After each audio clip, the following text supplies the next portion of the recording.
This is the burial ground of Saint Fillan, Gaelic for Little Wolf, the 6th century Celtic missionary from Munster in Ireland, called Phelan, known as Saint Fillan the Leper or Phelan the Eloquent, or possibly even the Stammerer, which would have made saying Mass more interesting and probably noticeably longer. He died in 520 AD.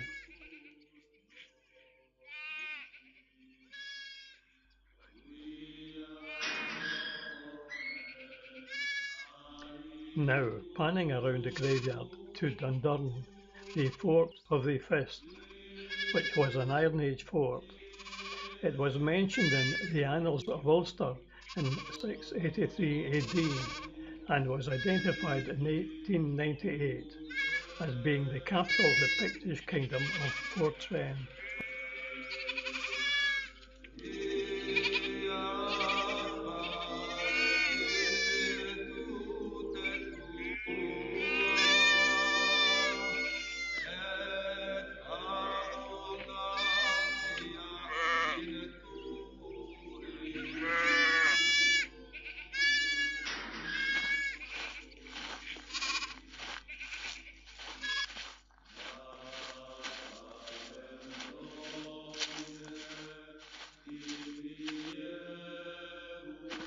Devotees to the memory of the saint and others interred here leave votive offerings, like coins, for instance, in the stone.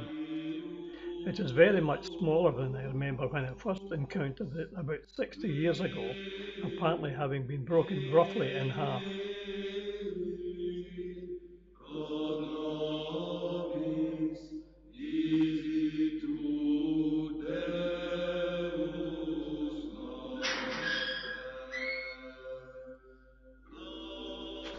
Inside the church, this gravestone gives the names of those interred here. Quote, "This chapel is dedicated in early times to St. Fillan the Leper, and has been since the year 1586, the burial place of the sept or clan of Stewart of Ardvorlich. At the east end lies the bodies of the fallen chiefs of that race, Alex Stewart of Ardvorlich and his wife Margaret Drummond." Sir Walter Scott based his book The Legend of Montrose on Major Stewart, but changed his name to Alan Macaulay. And there at the foot is the name Alan Macaulay.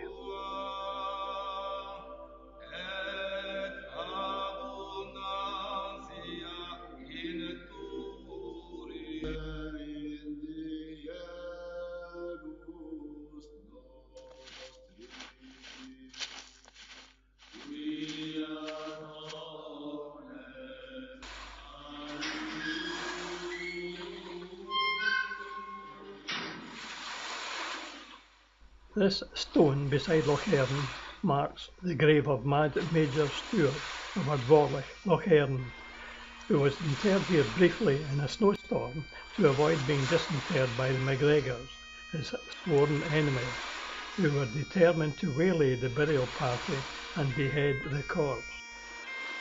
This would deny him the respect of a proper funeral. Little wonder he had such a volatile nature.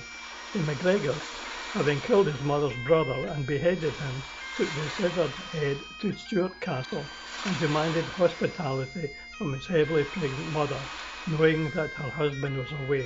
She provided them with the customary fare, and when she went to the kitchen to replenish the food, the MacGregors laid her brother's head on the table with her mouth stopped with food. When she returned and saw the atrocity, she screamed and fled into the hills, giving birth to a boy who was later to be known as the Mad Major.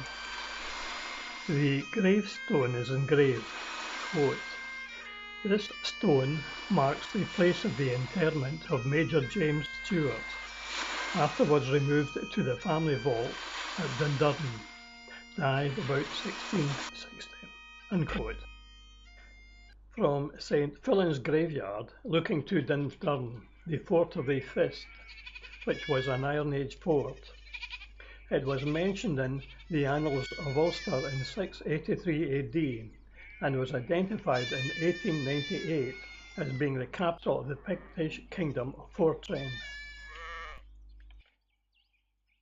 The saint's chair or pulpit, a carved rock where he preached, is at the top of this hill. Where he knelt are two badly worn depressions on the rock which can still be seen today. A short distance below is his healing well, now filled in. Sufferers of rheumatism would lie on St. Fillan's chair and were then dragged down by their feet all the way to the bottom of the hill, a sure cure. Below the saint's chair can be seen his burial ground. Not surprisingly, Queen Victoria wanted this area to build her castle, but chose Balmoral instead. Using simple divining rods, much the same way a druid, priest, astronomer, dowser would do, I followed the energy from the stone. One narrow loop from the smaller cup mark travels into the church through the doorway to the grave in the corner, which it passes round, returning to the stone through the window, using the easiest path in both cases. The larger cupule emits a wider loop surrounding the entire church.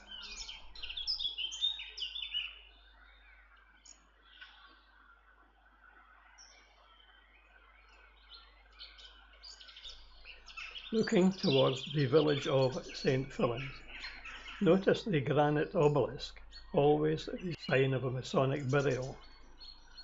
Occasionally, as seen from St. Fillan's chair, the sunlight catches the capstone and sends a beam of light to this ancient place of worship. As you can see here, the lay passes down the spine of the serpent. From London Farm near Aberfeldy, it travels to three cairns called Cairn Bad Namfreach, the cairn of the clumps of heather, near Ochnafree.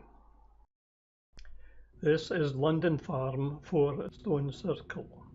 On the same mound is a cup-marked stone bearing 43 cup marks, but is now buried under the turf and vegetation. Within the enclosed area was a nearly central pit with fragments of burnt bone and wood, and other fragmentary evidence of cremation. A second cremation was found at the foot of the northwest stone. Cremated bone was also scattered over the whole of the central area. Cairn Bad Namfreach, the cairns of the clumps of heather. It passes through a notch in the hill to the east of St. Fillan's, then runs down the length of the serpent stone. This rock has probably been carved and painted by our remote Pict ancestors as a totem, as it is close to Dundurn Fort, which was the capital of the Pictish kingdom of Fortran in the half-century after King Kenneth of Scotland took over the kingdom of the southern Picts. The serpent can be seen next to the old railway line, but has been moved close to the church for this illustration. You can also see another lay to the left of the picture, in red, which acts as a stop for the lay from the three cairns. Dundurn Fort is on a ley line, this one between two powerful volcanic anomalies, the famous volcanic island of Staffa and the rock and spindle near St. Andrews. From the most northern tip of Staffa, the ley passes accurately through St. Fillan's chair on the summit of Dundurn. Fingal's Cave on Staffa, showing its vertical jointing. And onto the rock and spindle, a volcanic sea stack.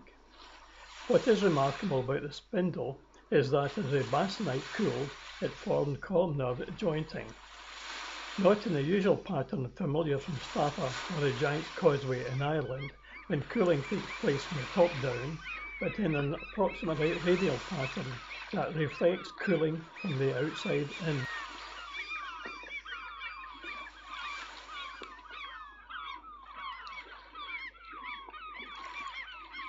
Returning to St. Fillan's Church, You can find a number of Celtic Cross gravestones here. Crichton Miller, in his book The Golden Thread of Time, speculates that these were originally made of wood and were used as astronomical instruments. A brilliant theory, as you can see in this illustration, how the horizontal cross could swivel and point at any astronomical object to give its declination marked in 360 degrees around the circumference of the circle. A simple plumb line would ensure that it always remained vertical, and the whole instrument could be turned on a wooden platform to give the bearing. The weighted bob could even be one of the many strange carved stone balls found, especially in Scotland, beautifully crafted for an exquisitely carved instrument. Handheld models could be used for navigating and even accurate building, like the Egyptian pyramids, for example. And when the astronomer, priest, druid died, what better memorial than a stone replica as a gravestone?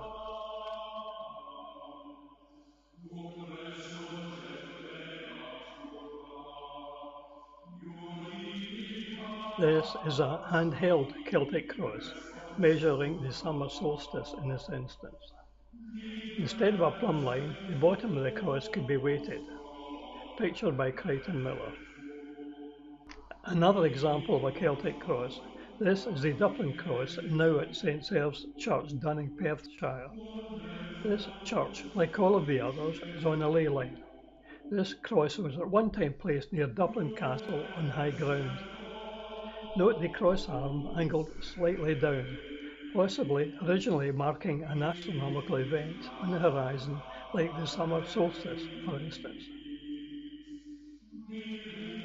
And finally, St Serve's Church, which gave its name to a Christian missionary in the 500s.